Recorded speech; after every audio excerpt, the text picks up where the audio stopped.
Online এবাৰ যিহেতু আপোনালোকে নেশ্যনেল খেলিবলৈ গৈছিলে হয়। পাঞ্জাৱ কেনেকুৱা ধৰণৰ বোকাখাত জিলাৰ সফলতা আমাৰ বোকাখাতৰ সফলতাটো বহুত ভাল বুলিয়ে ক'ব লাগিব, কাৰণ আমি এই যি 4, 5, 6, 3 আমাৰ গুৱাহাটীত আমাৰ ভোগেশ্বৰী ফুকননী ইণ্ডোৰ ষ্টেডিয়ামত আমাৰ যি সদৌ অসম ভিত্তিত পাঞ্জাৱ প্ৰতিযোগিতা আয়োজিত হৈছিলে, তাত আমি বোকাখাতৰ পৰা আমি 34জন খেলুৱৈক আমি লৈ গৈছিলোঁ আমাৰ নিৰ্বাচিত কৰি। কিন্তু ভাল খবৰ এইটোৱে যে 34জনৰ পৰা আমাৰ 19জন খেলুৱৈ আমাৰ পদক লাভ কৰিবলৈ সক্ষম হৈছে। আৰু 19জনৰ ভিতৰত গোটেই টোটেল সৰ্বমুঠ আমাৰ পদক আহিছে আমাৰ 34টা পদক। 34টা পদক, তাৰে আমাৰ সোণৰ পদক আহিছে 9টা, আৰু ৰূপৰ পদক আহিছে 16টা, আৰু ব্ৰঞ্জৰ পদক আহিছে 9টা।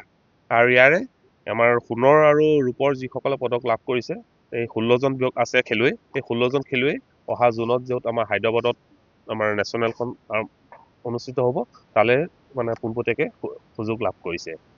আৰু ভাল খবৰ এইটোৱে বোকাখাতলৈ, কাৰণ তেওঁলোকে আমাৰ এই আজি 4 বছৰ আগত গঠন হোৱা যি পাঞ্জাৱ সন্থা, আৰু সেই কম সময়ৰ ভিতৰত আজি 4 বছৰত যিটো ডেভেলপ, যোৱা বছৰ তেনেকৈ ধৰণৰ শিৱসাগৰত ষ্টেট হৈছিলে, আৰু যোৱা বছৰ আমি 14টা সৰ্বমুঠ 14টা মেডেল লাভ কৰিবলৈ সক্ষম হৈছিলোঁ।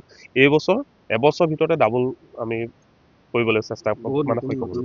আৰু বহুত নতুন খেলুৱৈ আমাৰ এইবাৰ অন্তৰ্ভুক্ত হ'ল। যোৱা বছৰটোতো আমাৰ বোকাখাতৰ পৰাই 2জনেতো ইণ্টাৰনেশ্যনেল খেলিবলৈ আজাৰবাইজান বকুত যি ইণ্টাৰনেশ্যনেল হৈছিলে, তাত খেলিবলৈ সুযোগ লাভ কৰিছিলে। তাৰে এগৰাকীটো আমাৰ চেৰিছ হুছেইনে আমাৰ ৰূপৰ পদক অৰ্জন কৰি পেলাইতো বোকাখাতলৈ বা সদৌ অসমলৈ এটা গৌৰৱ অৰ্জন কৰি আনিলেই। এইবছৰ আশা কৰিছোঁ তেনেকৈ নেশ্যনেলত যি 16জন চিলেক্ট হৈছে, 16জনৰ পৰা আমি বেছি সংখ্যক যাতে ৱৰ্ল্ডত এবাৰ যি জাপানত আমাৰ ৱৰ্ল্ড প্ৰতিযোগিতাখন অনুষ্ঠিত হ'ব, তাত যাতে আমাৰ পোনপটীয়াকৈ সুযোগ লাভ কৰিবলৈ সক্ষম হয়, আৰু বোকাখাতলৈ যাতে এটা ভাল সুনাম কঢ়িয়াই আনিব পাৰে, আমি তাৰে আশা কৰিছোঁ আমাৰ ফালৰ পৰা। সেই লৈ পেলাই আমাৰ সমূহ বোকাখাতবাসী ৰাইজৰ সহায় সহযোগিতাও লাগিব, আপোনালোকৰ সকলোৰে আশীৰ্বাদো লাগিব, কাৰণ আমাৰ বহুত কনিষ্ঠ খেলুৱৈ গৈছে। যিহেতু এইবাৰ আমাৰ আণ্ডাৰ-15 আৰু আণ্ডাৰ-18 সেই খেলুৱৈসকল সকলোতকৈ বেছি গৈছে, আৰু মেডেলো আণ্ডাৰ-15 আণ্ডাৰ-18ৰে মেডেল বেছিকৈ আহিছে। আৰু সেইসকলে পিছলৈ ছিনিয়ৰ হ'ব, তেওঁলোকৰ কাৰণে আমাৰ এটা ভাল স্ক'প থাকিব। মানে চৰকাৰী সা সুবিধাবিলাক এতিয়া বৰ্তমান দেখিছোঁ, এইবছৰ আমাৰ যি ৰাজ্যিক পৰ্যায়ত আমাৰ অনুষ্ঠিত হৈছিলে খেলখনত, তাত কিন্তু অসম টীমে জইন কৰিছেহি। অসম পুলিচ টীমটো যেতিয়া জইন কৰিছে, মানে এটা ডিপাৰ্টমেণ্ট হিচাপে জইন কৰিছে। যেতিয়া ডিপাৰ্টমেণ্ট হিচাপে যি খেলত অংশগ্ৰহণ কৰে, আৰু সেই ডিপাৰ্টমেণ্টটো মানে সেই খেলটোত লগত মানে এটা টাই আপ থাকে। যিহেতু এতিয়া আমাৰ ল'ৰা ছোৱালীবিলাকে যে পুলিচৰ ইণ্টাৰভিউ দিয়ে, যে ইণ্টাৰভিউ দিলে খেলৰ যে চাৰ্টিফিকেটৰ যি 10 মাৰ্কটো আমাৰ পায়, এতিয়া আমাৰ পাঞ্জাৰ খেলুৱৈসকলেও সেই সুবিধাটো লাভ কৰিব।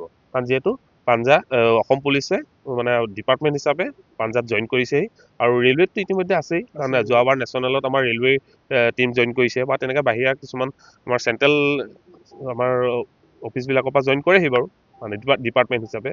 কিন্তু এইবাৰ অসমতো তেনেকৈ অসম পুলিচে কিন্তু আমাৰ লগত টাই হৈছে পাঞ্জাৱৰ লগত, আৰু সেই সুবিধা হিচাপে সেই তেনেকৈ এইটো পুলিচত বা ইণ্টাৰভিউ দিয়ক, পুলিচৰ যিকোনো বিভাগত দিয়ক, আমাৰ সেই যিটো মাৰ্ক, খেলৰ মাৰ্ক, পাঞ্জাৱ চাৰ্টিফিকেটটো থাকিলে কিন্তু পাব তেওঁলোকে।